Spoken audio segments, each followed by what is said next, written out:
दोस्तों, जमीन और पैसे का लालच तो बीवी अपने पति का नहीं रही और भाई भाई का नहीं रहा। दोस्तों, आज मैं बिहार के एक ऐसे गांव की घटना बताने जा रहा हूं जहां कैसे एक भाई ने अपने बड़े भाई को जमीन की लालच में मौत के घाट उतार दिया। और वो मौत ऐसी वैसी मौत नहीं दोस्तों, वो ऐसी शापित मौत जिसके लिए उसने अपने आप को पहले सिद्ध किया। दोस्तों, कहानी है बिहार की एक वो छोटे से गांव की जहां बहुत कम ही लोग रहते थे। गांव में बहुत कम घर थे, साफ सुथरा गांव था। पर उन्हीं गांव में रहता था राज का परिवार। राज बेसिकली राज के पापा और उसके चाचा उस गांव में थे। राज के पापा और उसके चाचा बहुत ही गहरे प्यार थे उनके बीच। वो एक साथ ही शहर जाते थे, मार्केट जाते थे। जो भी सामान और कार्य थे वो अपने भाई मिलजुल कर करते थे। लेकिन 2 साल पहले इनके परिवार में बंटवारा हुआ, जमीन का, पैसों का और बर्तन का। दोस्तों, गांव में आज भी वैसे ही बंटवारा होते हैं जैसे कि कौड़ी फेंक कर अपने अपने हक में जो आता है वो उस चीज़ को एक्सेप्ट करते हैं। वैसे ही परंपरा राज के बंटवारे के टाइम हुआ। लेकिन उसका चाचा चाहता था कि जो गांव का जो मेन रोड वाला जो ज़मीन है वो उसके हक में आए। लेकिन जब कौड़ी फेंकी गई तो वो ज़मीन का हिस्सा राज के पापा के हक में आया।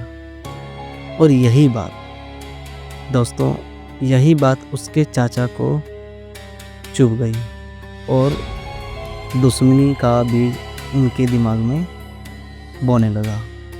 और अगले दिन से गांव में कुछ अजीब सी होने लगी। गांव वाले ने नोटिस किया कि जो मुर्गियां होती है वो अपने आप मरने लगे।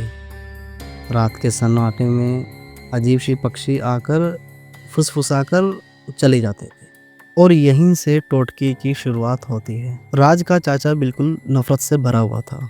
उसके दिमाग में बस वही ज़मीन घूम रही थी। उसे ज़मीन नहीं चाहिए थी, बल्कि उसे ज़मीन के साथ दर्द भी चाहिए था।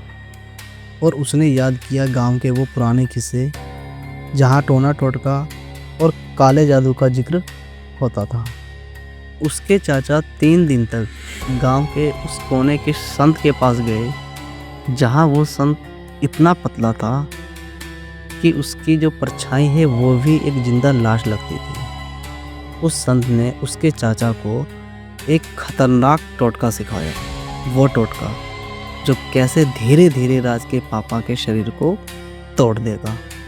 3 दिन तक लगातार उसके चाचा करीब 12:30 बजे उठकर और सफ़ेद कपड़ा पहनकर दोनों हाथ फैलाए हुए चंद्रमा की ओर देखते हुए एक मंत्र पढ़ते थे।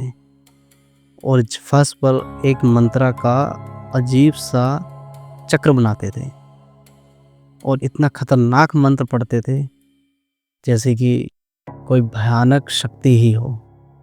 वो लगातार ऐसे 3 दिन तक करते रहे और उनके नाखून में अलग से ही रोशनी थी, जैसे कि सिद्धि बस प्राप्त होने ही वाली हो। और तीसरा दिन दोस्तों, तीसरा दिन उसके चाचा का मंत्र बिल्कुल तैयार था।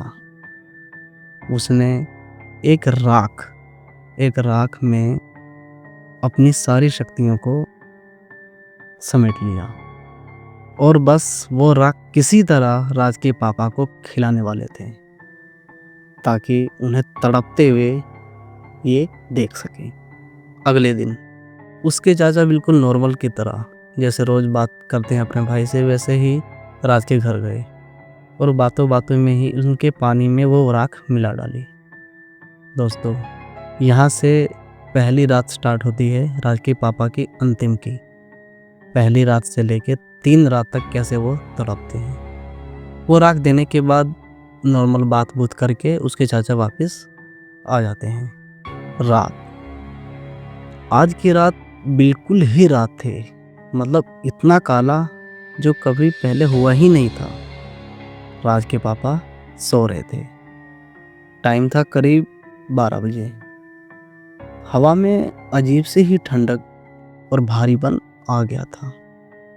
परछाई बिल्कुल लंबे हो गए थे और राज के पापा को महसूस हुआ कि कोई ठंडा हाथ उनके कंधे पर रख रहा हो। और जैसे उन्होंने पीछे मुड़ के देखा, कोई नहीं था, बस आवाज थी।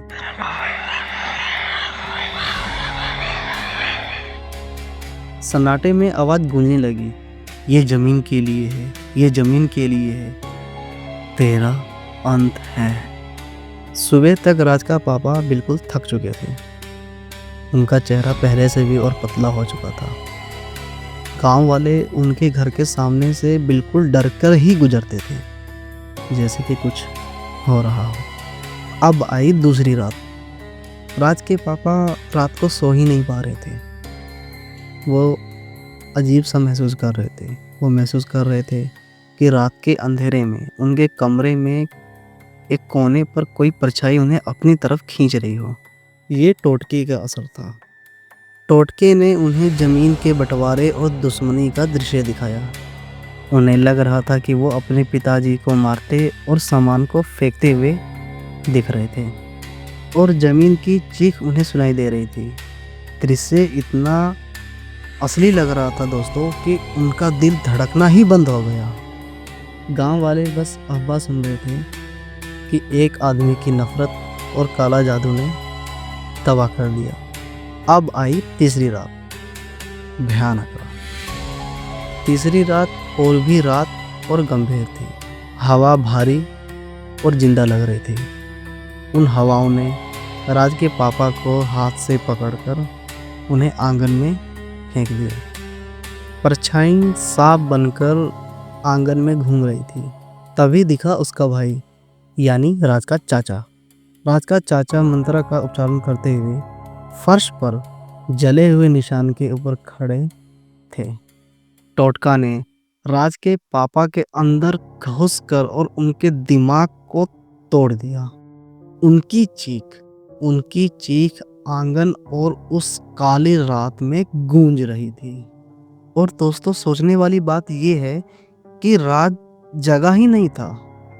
मानो कि इस दुनिया में ना होकर काली दुनिया में ये सब हो रहा हो और राज बिल्कुल शांति से सो रहा था। कुछ भी महसूस नहीं हुआ। सोचो कितना बड़ा टोटका हुआ उनके पापा के ऊपर। और अगली सुबह जब राज ने अपने पापा को देखा तो वो बिल्कुल शॉक हो गया और चिल्लाने लगा कि ये क्या हो गया। उसके पापा का शरीर बिल्कुल मुड़ा हुआ था। पैर मुड़े हुए थे, बिल्कुल टेढ़े होकर कंधे तक आ गए थे। उनकी उंगलियां, बीच वाली उंगली उनकी बिल्कुल गायब थी। उनकी आंख बिल्कुल खुले हुए और मुंह ऐसे टेढ़ा था जैसे कि हाथ से पकड़ के किसी ने उनके मुंह को चीर दिया हो। उनका शरीर डर से जम चुका था और उसके चाचा की शैडो वहाँ पे बनी हुई थी। गांव वालों ने बस ये सोचा कि यहाँ पे बस एक असाधारण और भयानक कुछ हुआ है। राज को कुछ समझ नहीं आ रहा था कि इनके साथ क्या हुआ है। वो इतना अकेला पड़ चुका था, ना कोई रिश्तेदार ना गांव वाले उसका साथ दे रहे थे। तो राज ने अपने पापा की अंतिम क्रिया कर दिया था और वो अपने लाइफ में बिजी रहने के लिए कोशिश करने लग गया ताकि इस भयानक रात को भुला सके। जिंदगी वापिस चल पड़ी, लेकिन अंधेरा गांव में बना रहा। लोग उस रास्ते से दूर रहने लगे। बच्चे कहानियाँ सुनते। वहीं राज उस रास्ते से एक दिन गुजर रहा था और उसने उस पीपल के पेड़ पर एक परछाई देखी। राज को अब सच सब पता था। नफरत और दुश्मनी इतना भयानक होता है कि इंसान को पूरी तरीके से खा जाता है। चाचा चला गया, सिर्फ जले हुए निशान और सन्नाटा छोड़ गए।